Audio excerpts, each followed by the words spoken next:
this pastor has milked a lot of money out of the congregation. Now, they're just saying anything, right? Gunman grandma asked for church financial help. Pastor told her to pray. She died. Grandson wanted revenge. Like, these are the comments that people were writing down.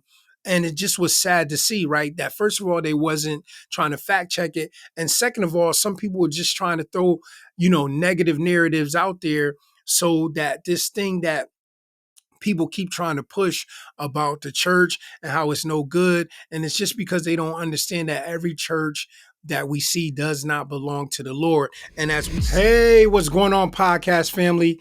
Just want to say thank you guys for joining me from wherever you're joining me, whether you're watching this on YouTube or you're listening to it on one of the podcasts and platforms. Just want to say thank you guys for tuning in on today. Listen, this podcast here today, I want to jump back into a story we shared a couple weeks ago about Pastor Glenn Germany. And if you guys are not familiar with that name, he's a pastor of Jesus Dwelling Place Church, and that is in Braddock, Pennsylvania.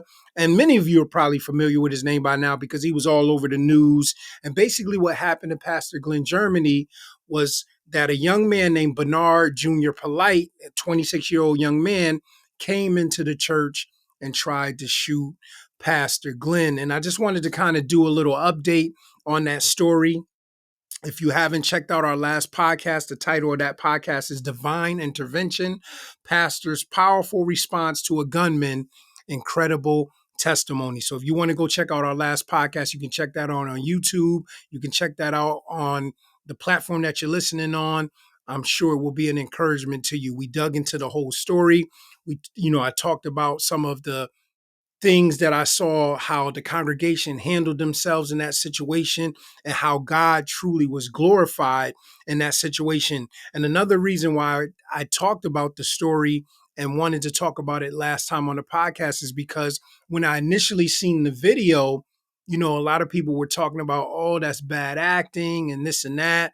A lot of people thought it was fake.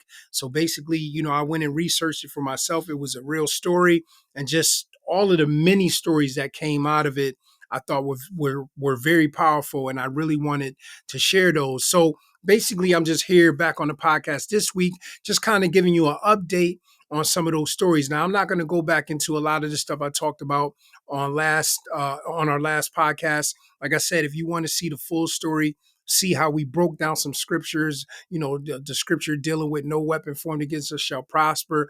I think that the podcast was beautiful. It was an encouragement. A lot of people tuned in. You had people commenting on the situation, and it was very encouraging to some. I'll say that to some, But yeah, I just wanted to update this story because if you did follow us on that last podcast, we found out that after this young man was subdued in the church, after Pastor Glenn's his interaction with the young man. And that was something that I found very beautiful. Please check out the podcast. It lays it all out. After that happened, they got him into custody.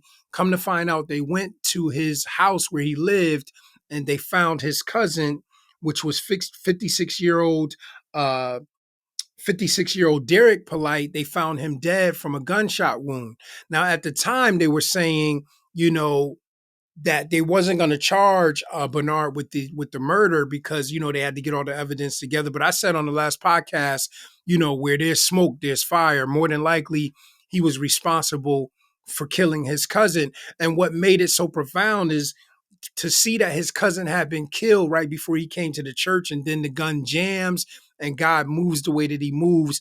That in itself was just, it was just so powerful. But I wanted to update you guys on this story and let you know that Bernard, he definitely was charged with the homicide of his cousin Derek. And I'll just read a little bit of what I found in Newsweek and what it said. It says Bernard Jr. Polite, 26, faces one count of criminal homicide after Allegheny County authorities found his 56-year-old cousin dead in a pool of blood at their shared residence, according to a criminal complaint obtained by Newsweek.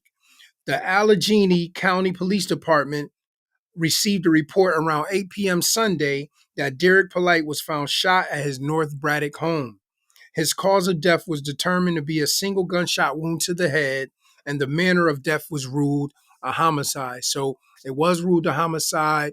Bernard was charged. So I wanted to update you guys on that because when we left it off on the last podcast, when I left it off, I said, they haven't charged him yet, but more than likely he was the one responsible. But it just showed how much more God intervened in that situation and how he had his way. Because guess what? The gun didn't have to jam. They couldn't, they didn't have to be able to subdue him and get him in the place that they got him in and then be able to minister to the young man. Like all of these things was nothing short than a move of God. But I thought it was comical because I posted up a couple of shorts from that story. So recently, when I posted up those shorts, I couldn't believe, I was blown away by the comments, but it's understandable, right? And I'm going to read some of these comments to you. But it's understandable that in this day and age, how people view the church, anytime they hear stories like these, some people get satisfaction out of it. Some people, they wish that the pastor was shot because they assume about what the situation was about. And when I was reading through these comments, I was just amazed that not only that these people said the things that they were saying, but also that they didn't go back and fact check the story, right? All they had to do was Google the pastor's name, the young man's name, the church name, and the whole entire story would have popped up and it would have showed that first and foremost, this young man didn't know Pastor Glenn.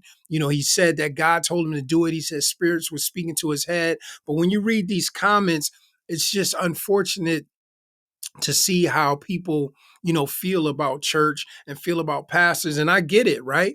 Because of a lot of stuff that we see going on the internet. But a lot of times these pastors that we're seeing on the internet, these ones that are just kind of displayed before us, they're just out in the open before us all the time. They got these huge congregations. We have to understand that's not the end all be all, right?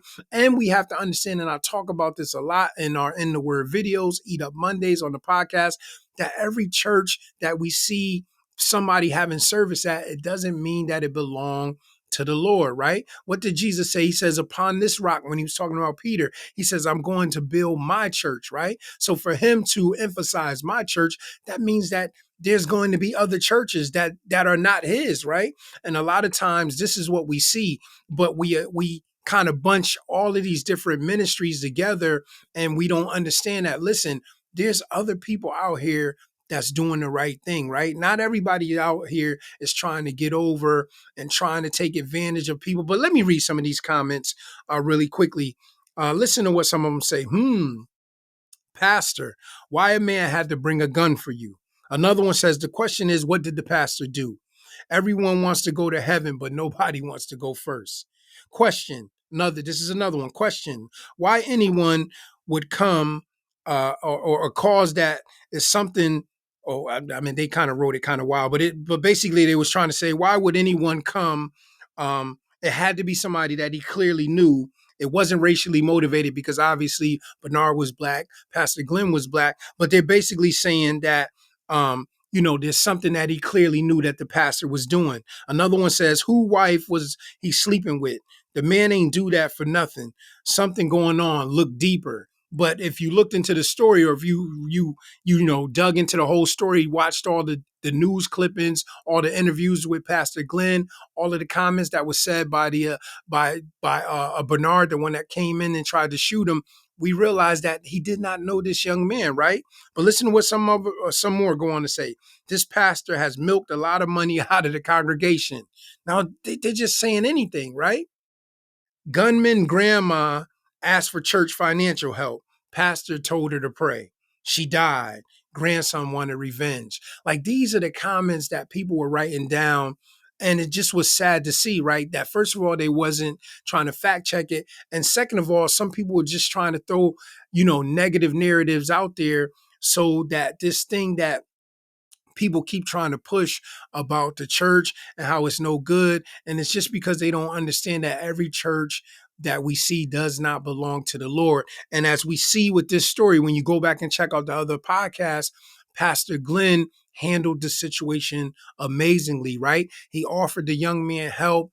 They had a conversation. Like, this is what being saved is all about. This is what being a follower of Christ is all about, right? It's all about love, because that's not an easy situation to be in, and then try to minister to this young man after he just tried to take your life in front of your wife and your daughter, right? Like this isn't, something, that many of us could say that we would have handled it that way. But I wanted to read some of these comments and just encourage you guys that, listen, everybody out here is not doing wrong, right? Every pastor that's pastoring the church is not someone that's a wolf in sheep's clothing and trying to take advantage of the people. It's just like Elijah, when Elijah was saying, listen, I'm the only one that's out here holding the fort down. And God had to let him know, like, listen, you're not the only one. And I say that in the reverse. When we see all of these different ministries doing wild things, preaching about anything, saying anything, trying to take advantage, understand that there's others out here that are working truly for the Lord, that they're truly doing the work of the Lord, right? Because he had to tell Elijah, listen, you think you're the only one out here holding the fort down, doing what's right? He said, I got 7,000 others that I've put aside to myself that have not bowed down to Baal. They have not kissed the mouth of Baal, right? Like they're doing the right thing. They're doing things according to my will. And that's what I wanted to encourage you guys on. Stop following what people are saying. Stop watching all of these videos about what this preacher is doing and what that preacher is doing. I'm not saying that these individuals are wrong for calling them out or pointing out some of the things that they're saying, but it's kind of shaping the narrative like this is just the only thing that goes on in church. This is what happens in church all the time. This is what church is all about. And the truth of the matter is, some of these people that they keep pointing out, it's really not the Lord's church at all. It's just them, realizing that they have a gift to be charismatic. They have a gift to speak. They have a gift to entertain. And they got a whole bunch of people following them, even though they're not saying a whole lot of anything, right? So I just wanted to encourage you guys on that, to stay focused, to stay the course, continue to keep pastors like this up in prayer. And it's not to say that this pastor was perfect or that he never made mistakes, but we see God moved on his behalf. We see God moved on the congregation behalf. We see God move in a way where love was shown to this guy that has just took his cousin's life, right? Where God is still giving him the opportunity to be ministered to. We don't know what's going to happen for him down the road, but we obviously know of many people, that have been saved, that have, committed the act of murder, right? We see it in the Bible where, the situation with Moses, we see what happened with Paul. So, it's not over until this young man dies. Unfortunately, his cousin lost his life, but there's still hope for him that, there's still a chance at salvation for him, right? If he repents, change from his ways and follow the Lord fully. But this is what this walk is all about. It's about love, right? It's about showing people who God truly is, showing them what it is that he's done for us. But I'm so happy that the situation worked out the way that it did for Pastor Glenn and the whole entire congregation at Jesus Dwelling Church. Pray for them, because he did an interview talking about, he doesn't have the budget to do security and all these other things because they got so many other things going on at their church. I saw where they're taking money out of their own pockets to help with mental health services and other type of services that they got going on at the church. So they're really trying to do stuff for the community. So just keep them up in prayer. Just keep any ministry up in prayer that's out here trying to preach the word and trying to do the right thing, right? Because it's not easy being in ministry, right? Everything you do is under a magnifying glass. Any little mistake that you make, people are quick to be like, oh, you're supposed to be this or you're supposed to be that. But they don't realize that we're only human, and that's not an excuse, because the scripture is very clear. Shall we continue in sin that grace may abound? God forbid. So we're not promoting sin and saying that it's okay to slip up. Not at all. But understand that, this is something that's been placed on our life. Sometimes it's not easy knowing the things that we know, seeing the things that we see, and trying to convey that to people that don't want to see those things or don't want to hear those things. It's not an easy thing to do. But I just wanted to update you guys on the story. Once again, I appreciate you guys for joining me on the podcast. But yes, this young man has been charged with this crime. Keep his family in prayer, because this has to be devastating for them. I've seen a little bit of clips where they had some things to say that they can't believe what happened with the cousin. They can't believe that he even went into the church and did what he did, but they did say he was dealing with some mental health issues in his life. So just keep them in prayer as well. Keep me in prayer as well. and we'll just continue to press forward and do what we got to do, guys. But know that I love you guys. Know that I appreciate you guys. Just wanted to do this podcast as an update. Didn't want to stay on long. So thank you for tuning in. I truly do appreciate it. And until the next time we hop on the podcast together, guys, shalom.